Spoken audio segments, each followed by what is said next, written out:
Jumped in, and I have to tell you, I've been traveling our state. I've put tens of thousands of miles on the car. I've replaced 2 windshields, so fixing the roads is like at the top of the agenda. But, you know, the level of engagement from Go Give It County, which, you know, if you're familiar with the Upper Peninsula, it's way over here on the western end, to Groseal and everywhere in between, there is a level of engagement and enthusiasm like nothing I've ever seen before.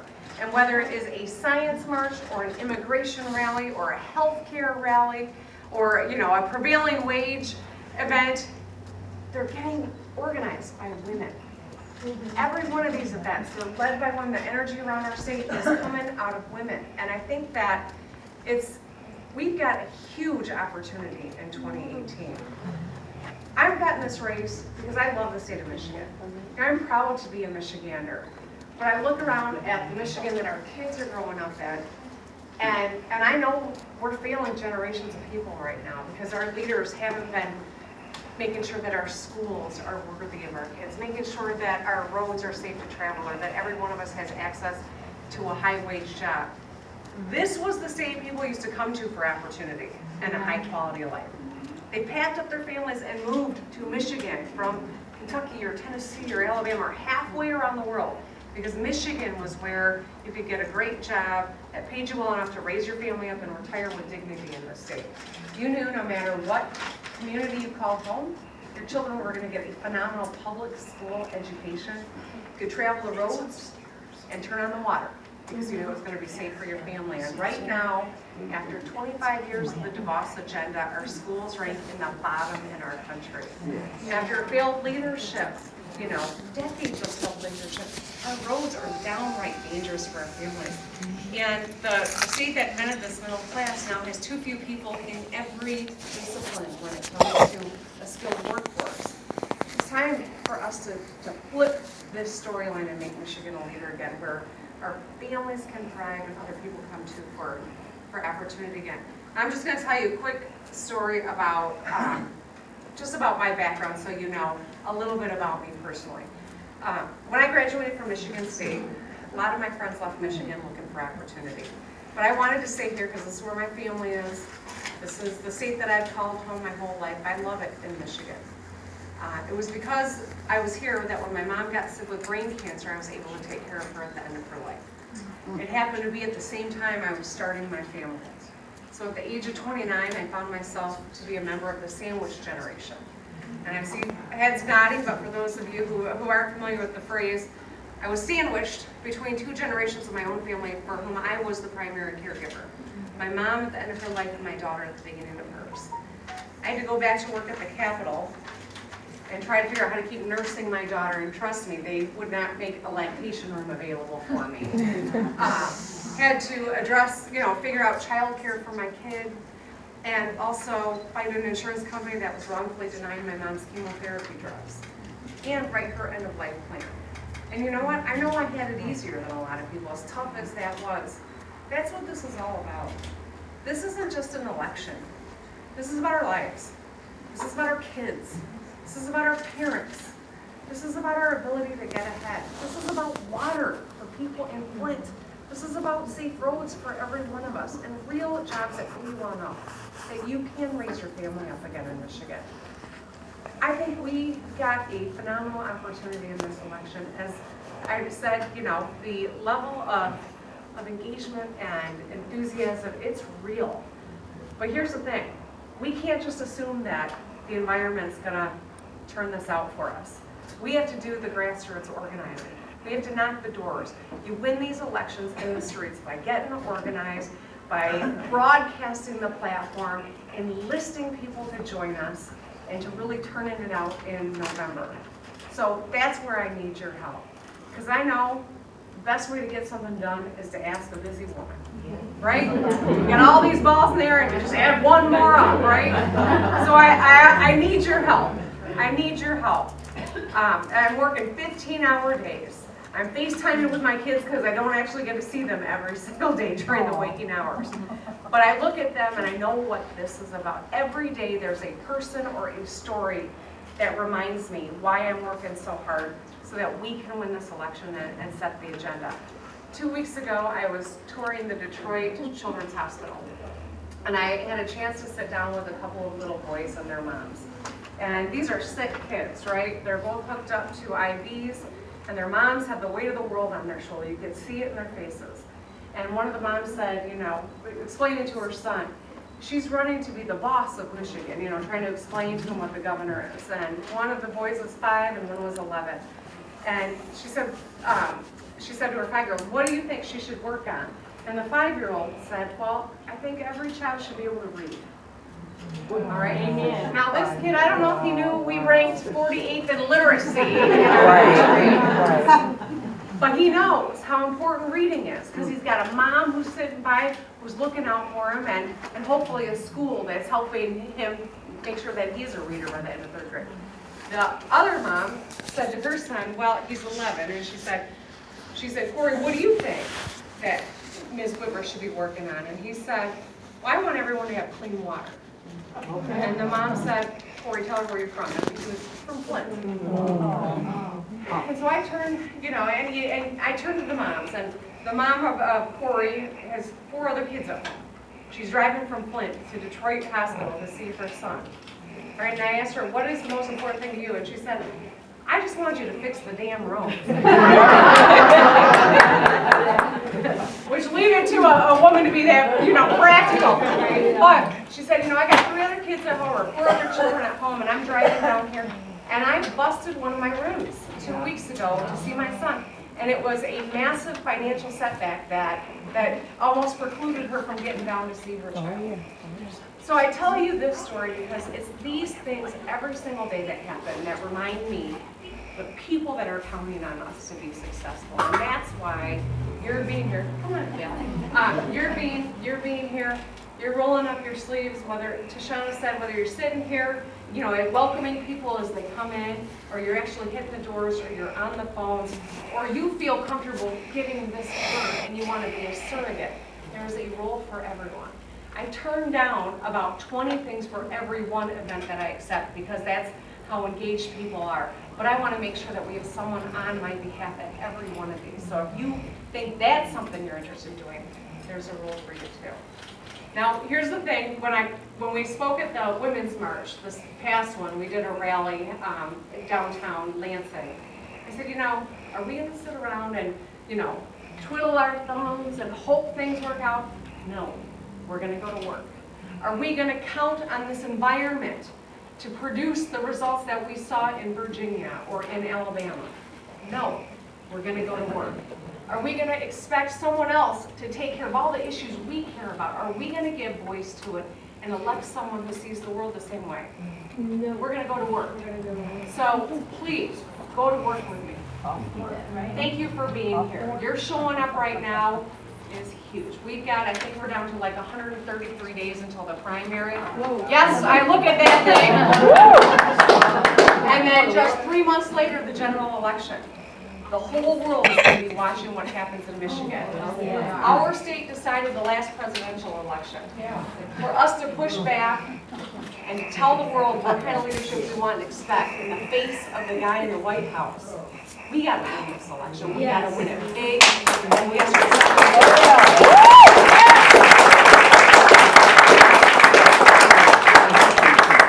All right, so I would like to make sure that, I know Tashana's going to come in and sign people up and do a little bit of training, but if you've got questions for me or there's something you want me to focus on, please bring it up. Yes? Do you have a sheet of policies where you can write different policies so that we can talk with the knowledge?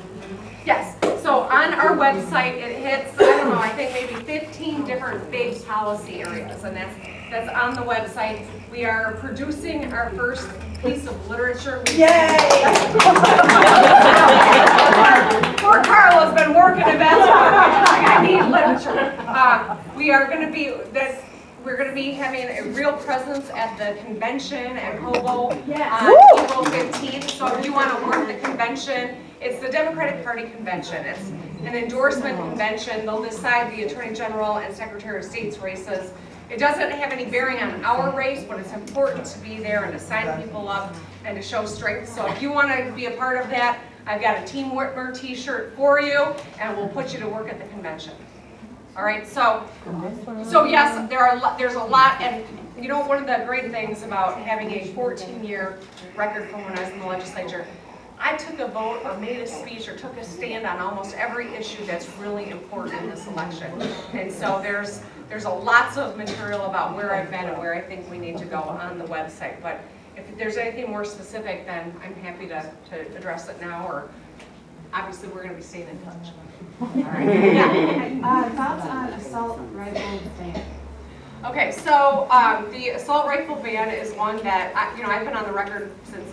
We were just looking because someone said I've been quiet on it, and I'm like, actually, I think my first op-ed on it was in 2012. Yeah. So I've said for a long time that we've got to get those off the market. Okay, good. Yeah. Cool. I think I was fed some false information. I was like, what? That is not. I know. So, a lot of false anyway. information. Yeah, there's been a lot, I know that we're going to be posting my speech from the March for Our Lives from Saturday at the Capitol. I think it'll probably be on social. It'll be on Facebook in about 15 minutes. Okay. I will send it to the So, This is Chris, my digital director. Okay, yeah. Might be a question for Chris. When are we going to see that cute commercial on TV? That commercial is adorable. Thank you. I'm glad you like the commercial. So it's a minute and 30 seconds. So it's expensive. So it's too long for a television commercial. However, we did push it out through paid digitals and we tested it, and it had this massive reaction in terms of people actually watching it all the way through, which, Chris knows, but they look at all of the different metrics from it, and so we know that the message really resonated. When we do go up on TV, you won't be surprised to know that there is some version of a very similar message. And continue to share that one with your friends. Like, share it far and wide. But like Gretchen was saying, like, usually folks tune into a video for about 20 seconds. This video, full completion. People are loving it. People are enjoying Gretchen. So continue to share it with your friends. Yeah. So please put it on your website. I'll just tell you, my family makes a cameo in it. And my husband, he doesn't like to talk publicly. He's very nervous. He said, I'll support you. I'll show up to wear whatever you want me to wear. Oh, wow. Please don't give me a microphone. So he's in it for like 2 seconds and he lost sleep over it the night before. So, but anyway, yeah, I was pleased with it. It really, I think, hits the issues that families are facing in Michigan. And so please share it, repost it, and encourage others to do the same. Were you trying to get my attention? Yes. So I'd love to be a surrogate on the issue that you're speaking about, near and dear to my heart. The nursing issue, mom of 3 kids, went through the same thing, even as an attorney. So I'd love to do that for you, to be a surrogate. Excellent. You can't make this. Fantastic. All right. Shauna's she won't let you leave until yes. Good. Yes.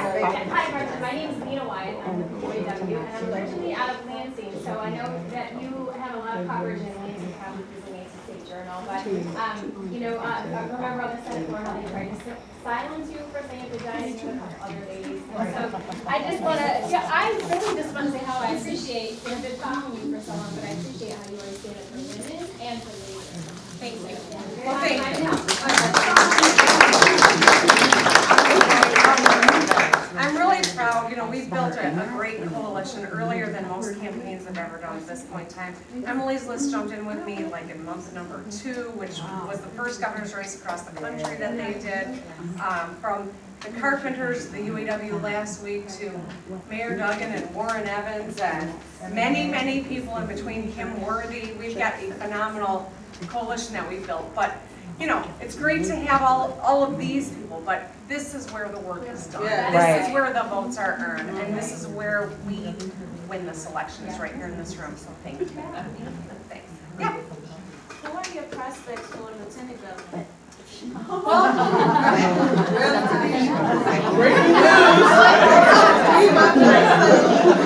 Well, funny you ask. I know there's already been a lot of interesting speculation about that. We're just in the very early process of vetting potential lieutenant governors. But if you're interested, I'll need the last 5 years of tax returns. That rules out Trump. I just wanted to say with them sub in like 2 months, so I'll be there in the recording secretary. All right, See, coming in 2 months, that's what the calendar looks like. And She'll be at Park Huntington Woods in 3 weeks. I'll be in Huntington Woods in 3 weeks, all right. I take your word for it. I don't know where I am tomorrow, much less in 3 weeks, okay. Yes, I have a few specific questions. of course. I would like to be a surrogate also. All right. Oh, yeah, that's what I'm gonna talk about, so I got you. In addition, if I would like to work through conventions, I would want to, if I'm an MDP member, can I still like sit in on some of the workshops and still work? Oh, yeah. Or will I? Yep. Yeah. Okay. Yep, Okay. absolutely. That's it? Okay, no, that's it. No, don't come up with something just to Yeah.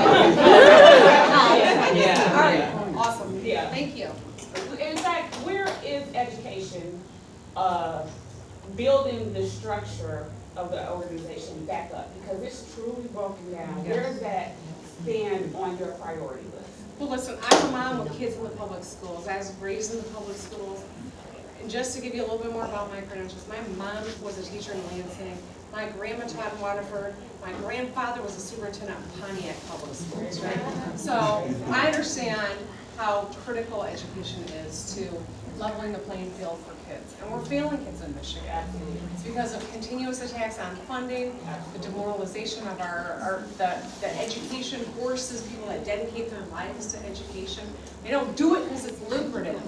It's a calling, and we need people to go into education. We're gonna pay them well enough. And you know, we've got to wrap our youngest children around with the supports that they need to be successful. Literacy coaches, instead of punishment, if you're not reading by 3rd grade, you get extra support to make sure that you are. Nurses and social workers, so our teachers in the classroom can get back to teaching instead of doing all of the other jobs. Sorry. And Mental health, and how do you feel about mental health being incorporated into the school building? And that's why I talk about getting nurses back into the buildings. You know, we've got secretaries who are working hard too, administering, you know, diabetes drugs, right? So we need professionals back in the school. That's how we cut off the school to prison pipeline. That's how we make sure that every kid is a reader by the time they go to 4th grade and can be successful. They start figuring out how many prisons to build based on what's going on in 3rd grade in their schools. We're in the back of the path where we used to leave the world. So it's about real investment, and the adequacy study that just came out shows we're thousands per pupil below where we should be for an adequate education. And the likely Republican candidate doesn't think our kids have a constitutional right to literacy in Michigan. So you heard our children the other day, it was like,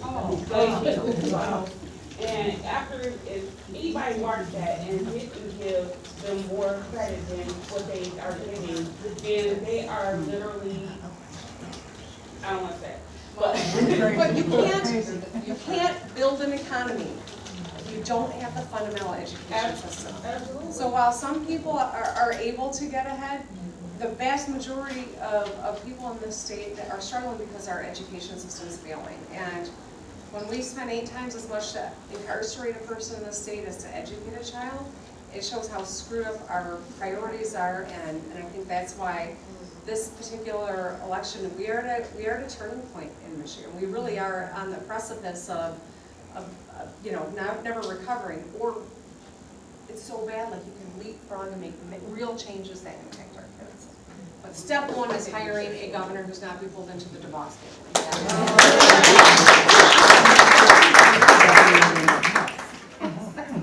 So my son is in a charter school, and I currently have a tutor for him.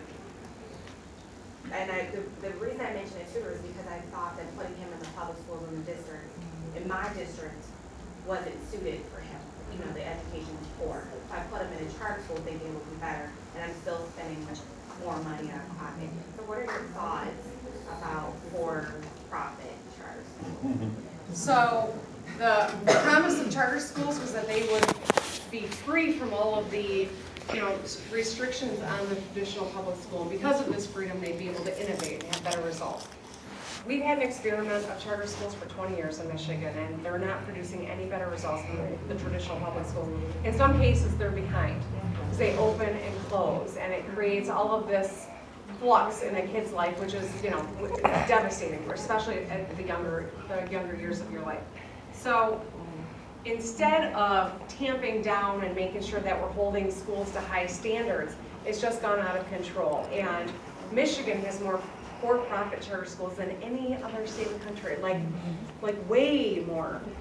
It's like over 80% of our charter schools in Michigan are for-profit. The national average is like 16%. So think about that. The vast majority, the motivation is a profit motivation. And when that's the motivation, you spend less in the classroom and put more, into the bottom line. So we need to have real accountability in charter schools.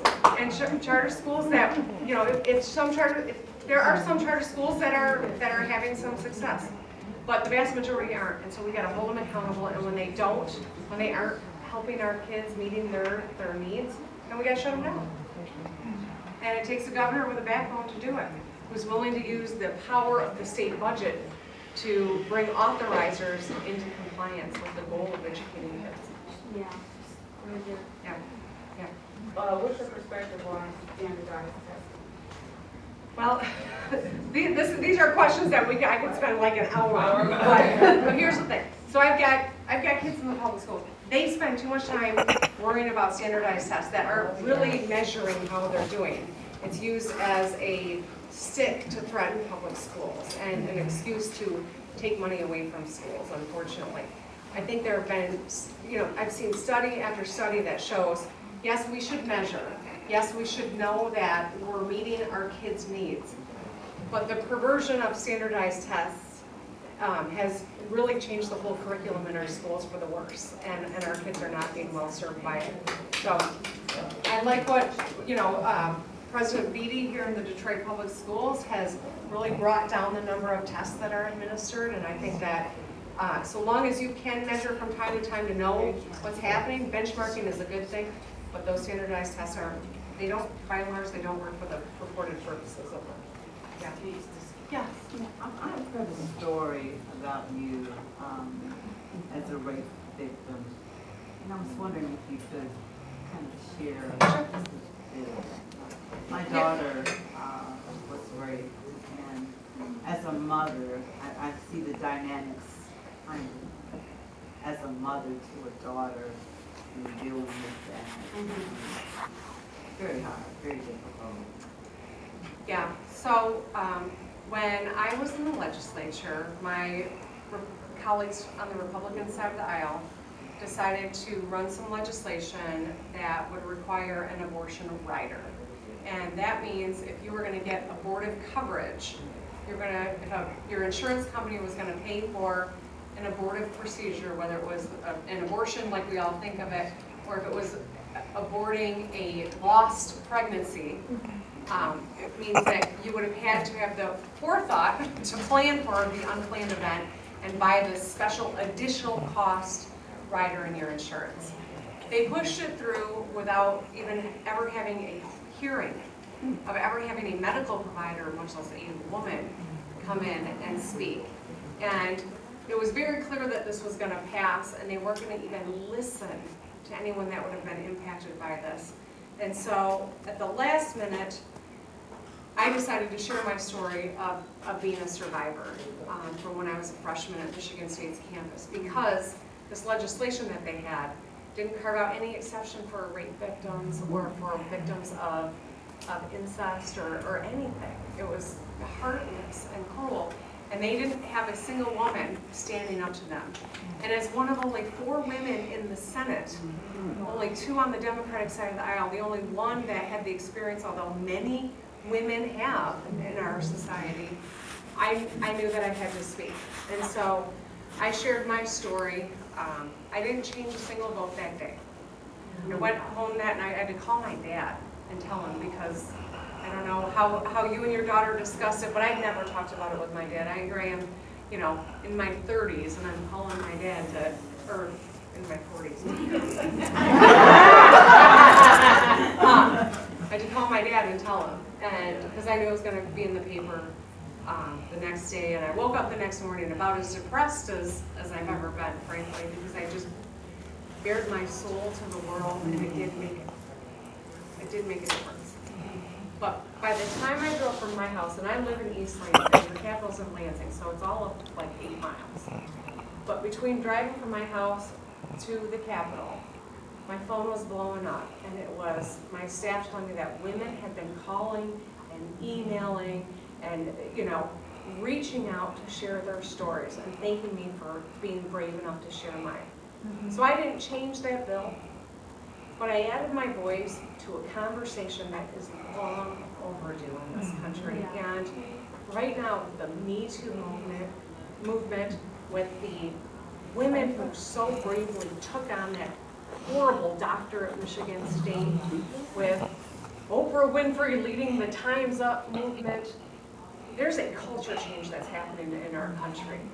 And it started long before I added my voice, and it's gathered steam just in the last 12 months. But I think that it was one of those moments that it was so important to do it, and I'm glad that I did, and it's been very healing for me. It's not something I ever talked about beforehand, other than with a couple of intimate partners. And now it's a part of my story that I can talk about, and I think it's important. Thank you. But not every survivor is able to do it, and I respect it.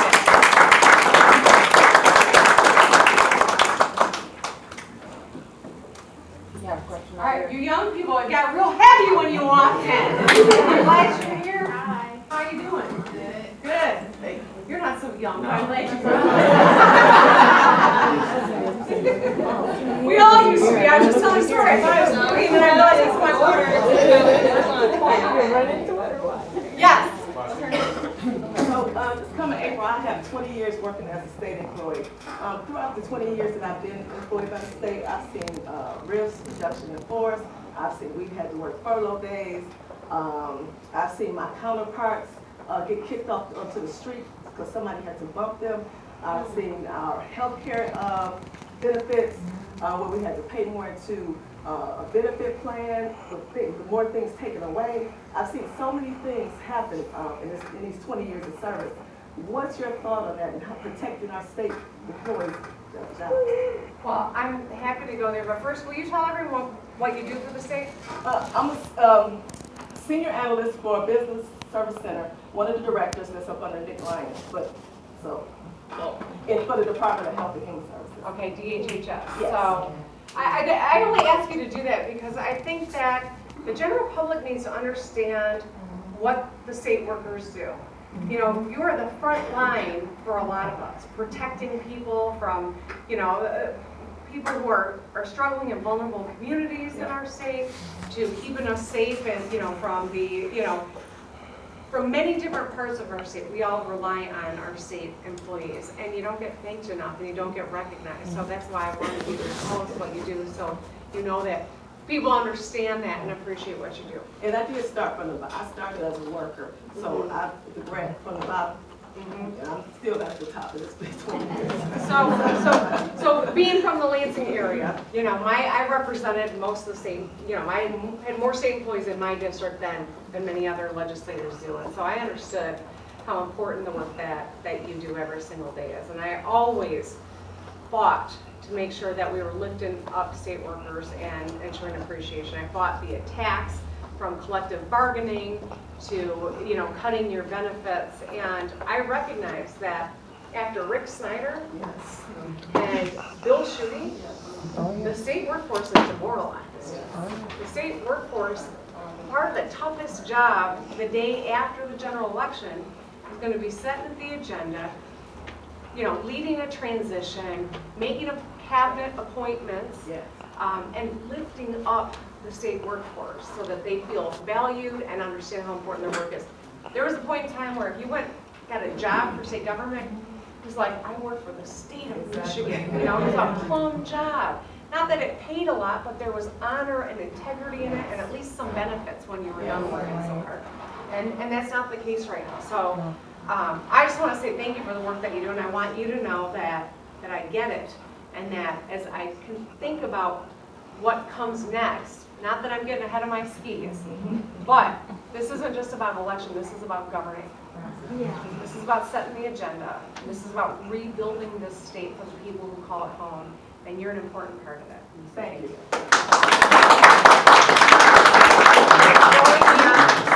Ron's trying to throw me out. All right, let's do one more. Okay, so I'm just gonna kind of piggyback off of that and the state workers, because it made me think of unions again. And I'm UAW, like I said earlier, and I remember December of 2012 when they ran that right to work bill down. And I remember you were there, right on the floor with everybody else, and I have a picture of you yelling. So I posted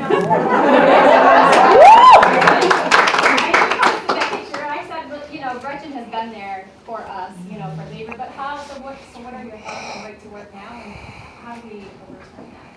Well, so here's how we do it. We got to play the short game and the long game better. Democrats have done a lousy job playing both, in my estimation. The short game is running the tables in the 2018 election. That means winning the governor's race. That means the attorney general and the secretary of state. And the House of Representatives. Right? Now, let's pick up some seats in the Senate. I'm sorry to say, but it's so gerrymandered that taking back the Senate is probably not likely. I don't want to, you know, tamp down your enthusiasm, but even if Beyonce was running for governor, I don't think she'd have coattails big enough to carry the state Senate. So the short term is running the tables on that front. The long term's got to be changing redistricting in Michigan. Now, Voters Not Politicians did a phenomenal job collecting signatures. I'm hoping like heck they get on the ballot. I expect a Republican challenge to it, you know, but if and when they make it on the ballot, we got to work and make sure that that gets passed. Because we go into redistricting right after the census in 2020. And that's why we can draw lines that give us a real chance at setting the agenda and getting right to work to my desk so I can sign it. You know, the repeal, sign it into law. But we have to have lines that count every vote equally. We do. Excuse me. When I took my oath of office as the Senate Democratic leader my last 4 years in the legislature. Thank you, Joe. When I took my oath of office the last 4 years as the Senate Democratic leader, I looked around the Senate, 38 members in the state Senate. We just came off an election where if you added up all the votes cast for senators statewide, it was almost 50-50. Total, all the votes for Democrats, all the votes for Republicans, it was almost 50-50. But because of gerrymandering, I was the leader of 12, and the Republicans had a 26-member supermajority. So we were outnumbered 2-1. And that was the environment I was in, even though I knew my voice was for at least 50% of the voters in Michigan. That's why redistricting matters so much. And one other little tidbit from that moment, when I looked around that room, I realized there are more men named John than women in the Senate too. There were 5 men named John and 4 women.